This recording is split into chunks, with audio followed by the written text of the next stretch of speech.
Hello, Abaddon Sentinel here, bringing you the first of my how to paint Abaddon the Despoiler videos.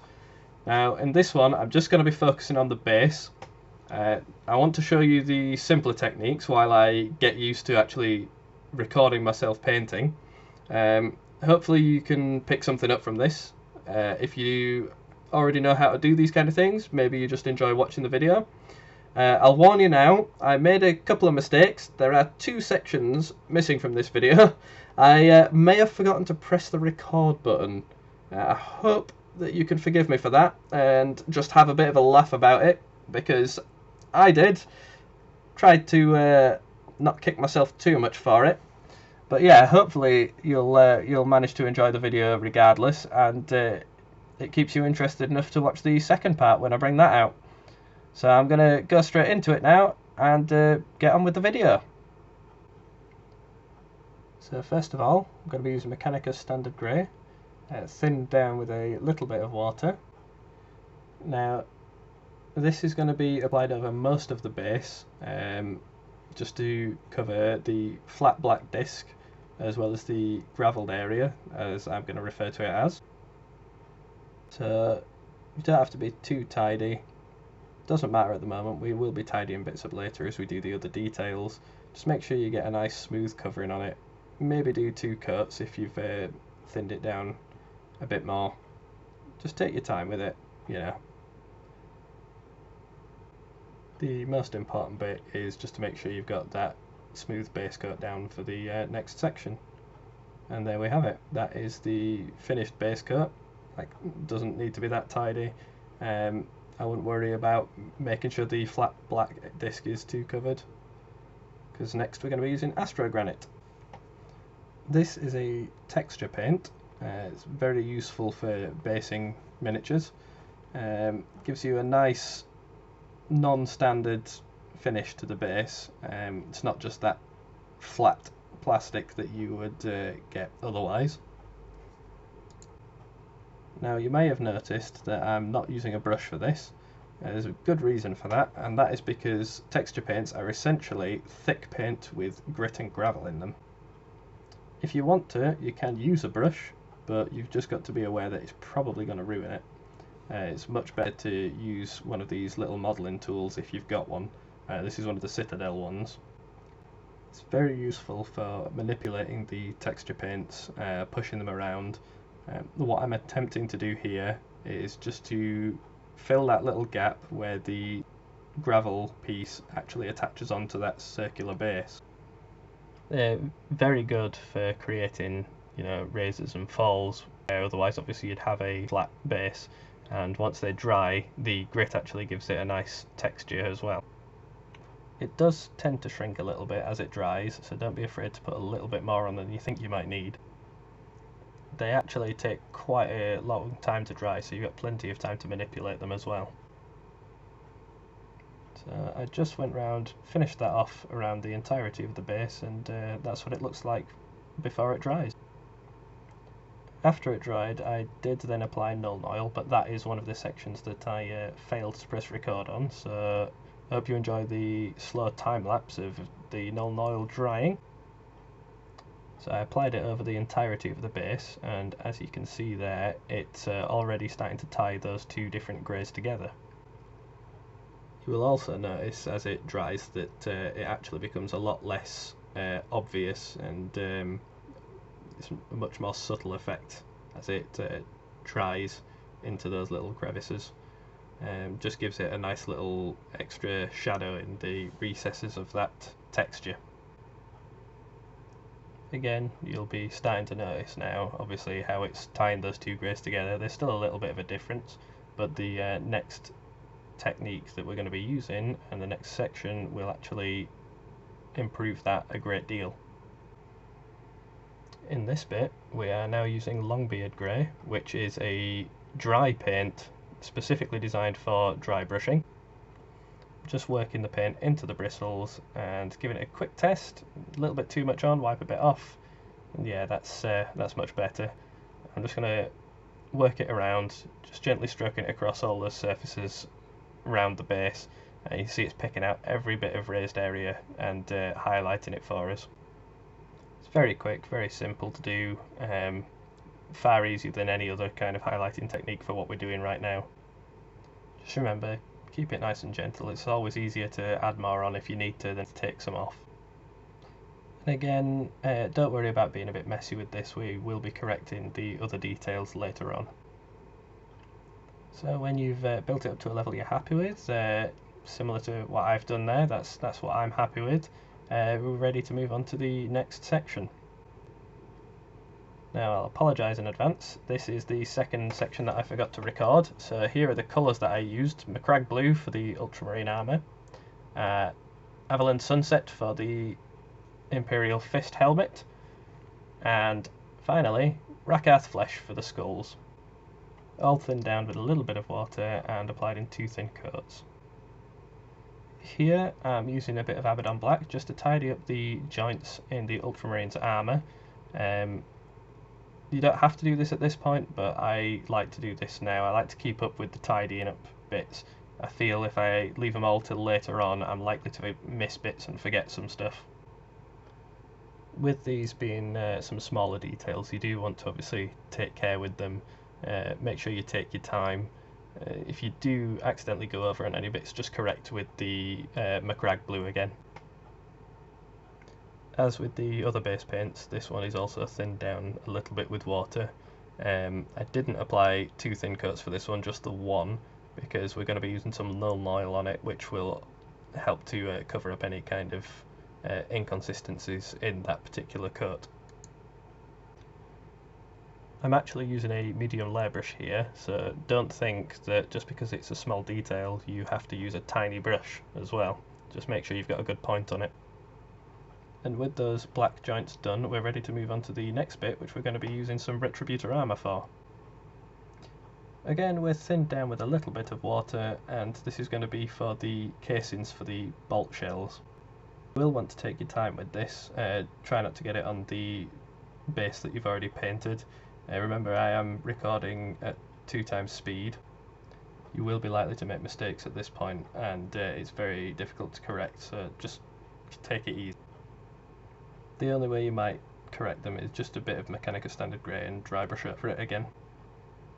Next we move on to the trim on the shoulder pads of the Ultramarine, doing these still with Retributive Armour. Don't worry too much if you accidentally go onto the main part of the shoulder pads. You can just correct that with some Macragge Blue again. I am doing most of this with a medium layer brush. Like I say, you don't necessarily have to use an ultra fine brush for small details, as long as you've got a good point.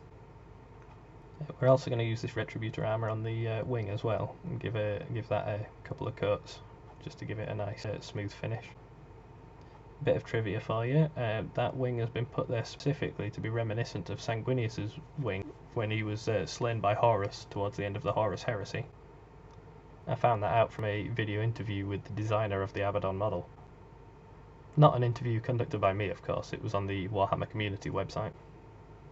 But anyway, so with that done, just one little gold detail left. And once that's done, that should be all of the gold on the base done. Ready to move on to the next section of the paint. Just showing you the Retributive Armour there, because I forgot to at the beginning. It's quite a nice bright gold, this Retributive Armour. Anyway, regardless of that, we are going to use some Abaddon Black again, because I forgot to paint the cable on the base. Like I say, I'm not a professional painter. I do forget some stuff sometimes, like pressing the record button for a start.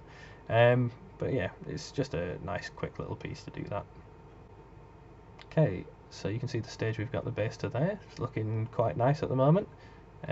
Just a few more base layers to do. Next up, we're going to be using a bit of Mournfang Brown to paint the stake that holds the torch up. Once more, just thin it with a little bit of water, and then just roughly coating it on. Don't need to be too neat up at the top, just down at the bottom, obviously where it meets the base, you need to be a bit neat with. Okay, then just showing you the Mournfang Brown. I forgot to at the beginning again, but that's what it looks like in the pot. After that, we're going to be getting on with some Lead Belcher. It is going to be thinned down a little bit again. This is mainly going to be used for the cracks in the Ultramarine's armour. You do need to be a little bit careful applying this one, but again you can correct it with applying some crag blue afterwards. You don't want to do that too much obviously because you will end up with thick layers of paint, but a little bit's not too bad. Now you're just trying to get in the larger cracks and crevices, the bullet holes on the shoulder there, not too many details.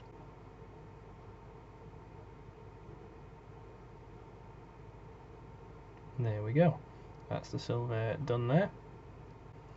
There's only one more base coat to do now before we move on to the next lot of shading. Now your last base coat is going to be Balthazar Gold, and that's going on the metalwork of the torch. Again, I know you're going to get sick of me saying this, but thin down with a little bit of water. Just going to stick that onto the metal around the top of the stake and the torch itself. Try not to get on any stake with the Mournfang brown, but don't worry if you do, you can just tie it up with a bit of Mournfang brown again. And there we go, that's that done, and we're now moving on to the next lot of shading.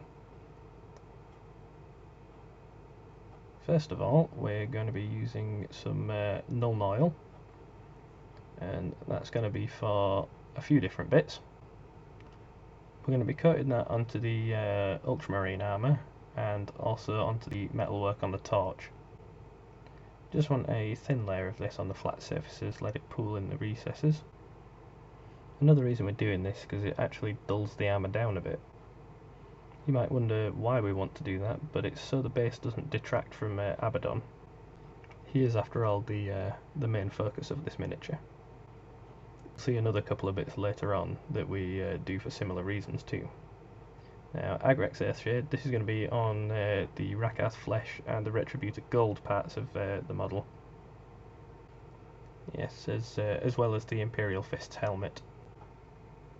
Now, same as the Nuln Oil, we don't want it to be too thick. You'll notice I reabsorb some when it does get a bit too thick. You learn the more you use them how much you need to apply and what works best. It's also just by experimentation you learn which shades give certain effects on different colours as well. So I'll quite often use Seraphim Sepia over Rakath Flesh on skulls too. And just quickly show you how much roughly you want to be putting on the wing as well. It's not an exact science, just trial and error and personal preference. Okay, and with that done, that's all the shading that you need to do. Now, there's not much highlighting that we do on the base, but there is a little bit. Next up, I'm going to show you how to do the marking on the helmet of the Ultramarine. So we just want that Rakath Flesh. Normally you would use more of a pale grey or a white. Using Rakath Flesh just gives it a dirty, faded look really. It's one of the other bits we're doing to not detract from Abaddon while still having the detail there. I'm just extending it out a little bit from that crest on the helmet. Not too much, just a little bit on either side. And when we're happy with the width, just draw it down to the brow as well.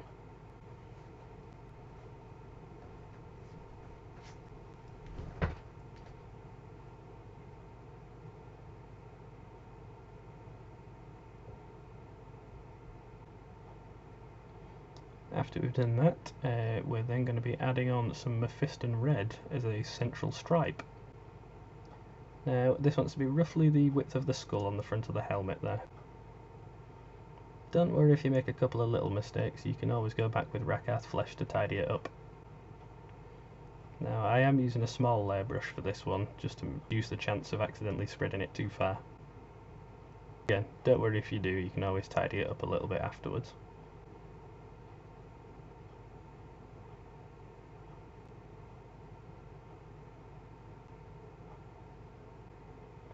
And there we are, marking nearly complete, just wants a little bit of tidying. Now next up I'm going to be using a Shabti bone to brighten up those skulls. Now I thin it down a little bit more than normal for a bit of extra translucency. And what you want to do with this is just very carefully layer it over the top of those skulls. Now you might think that looks a bit too bright, but it will dull down as it dries. That's one of the reasons why I thinned it a little bit extra as well, is just to give it a bit less harshness.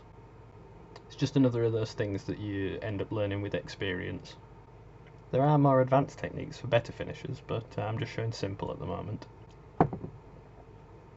There we go. That's the skulls done. Right, now we do the Imperial Fist's helmet with the Uriel Yellow. I actually thinned this one down a little bit more than I did the Ushabti Bone. You'll see the reason for that in a second as I begin to layer it on. Now, it's not so much of a difference here on this edge, but it's on the brow that it makes a difference. What that lets me do is put this line on, absorb some moisture off the brush, and then push the pigment around. That way you can put it exactly where you want it to be. And there we go, and you can see the shadows there on the skulls and that helmet. Now we can move on to getting a little bit of highlighting done on the gold areas. For this we're going to be using Necron Compound. It's a dry like the Longbeard Grey was, and we're going to be putting that onto the Retributive Gold areas. As with the previous dry brush, you just want to work it in the bristles, wipe off any excess, and then get to work. This will give it a bit of a worn look and help the base not take away from the Abaddon model himself. Just work it up to a point that you feel happy that it's highlighted well enough. Always remember when dry brushing, you can add more, but you can't take off.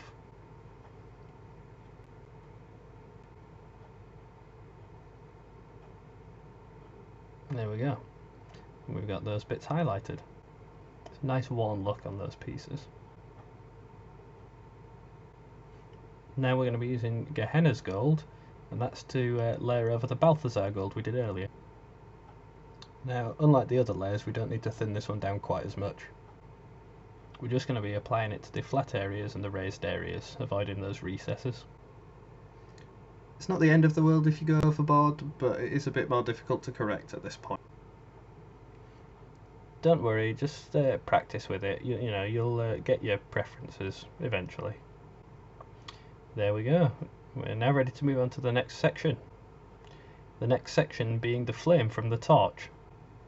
Now we're going to start off with a base coat of Avalon Sunset for this. Thinned down to keep it smooth, just like all the other base paints.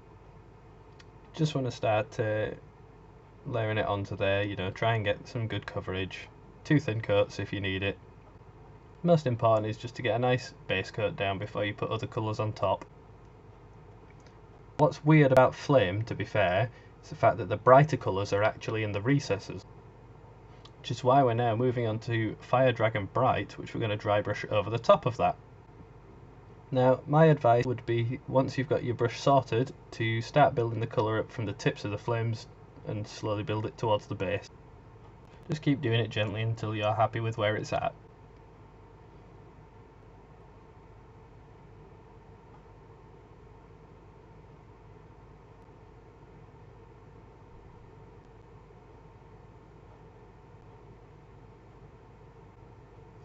Don't be afraid to keep adding more, but just remember not to go overboard with it. As you do it more and more on different models, you'll learn where you should stop and when you should carry on. Hopefully you'll find the technique enjoyable and want to perfect it. Next up, we're going to be using some Mephiston Red to layer onto the top of that. There we go. And that's going to be starting from the tips again and working down towards the base again. Now, it is quite a strong tone, so be careful how much you put on to start with. Slowly and gently is key with this particular step.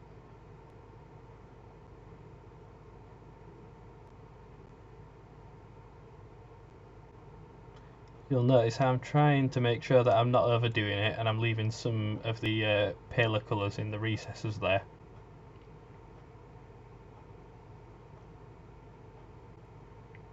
And there we have it. That is with the Mephiston Red on top, giving it a nice flamey glow. Now there is one last step to do with the flame, and that is to use some Abaddon Black. This is to give the tips of the flame a smoky, sooty feel. You have to be very careful with this one and just apply it to the very tips of the flame. Won't take much to be too much with this particular step.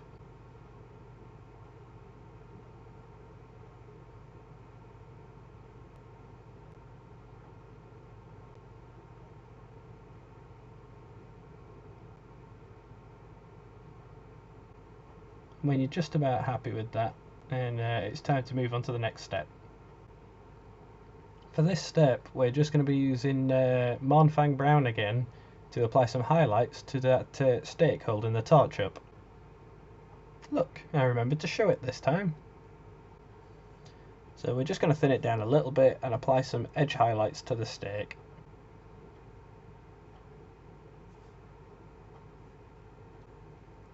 Just focus on the little raised areas and the angled edges. You might find it easier using the edge of your brush rather than the tip for this. And there we go, that's all steps complete. There's only one last little bit that I would recommend you do. Just pick it up, have a look around it, and make sure there's no bits you've missed, make sure there's no bits that need correction. If there are, just go back and do them, which is what I'm about to do.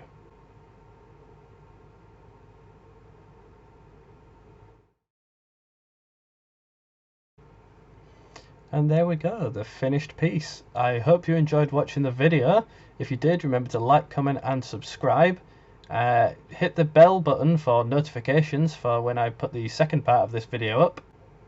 I'll be perfectly honest, it's probably going to be a little while, but I will keep you updated on that. I'll be posting plenty of other content in the meantime, so please stick with it, and I hope you enjoy everything else that I do. See you again soon.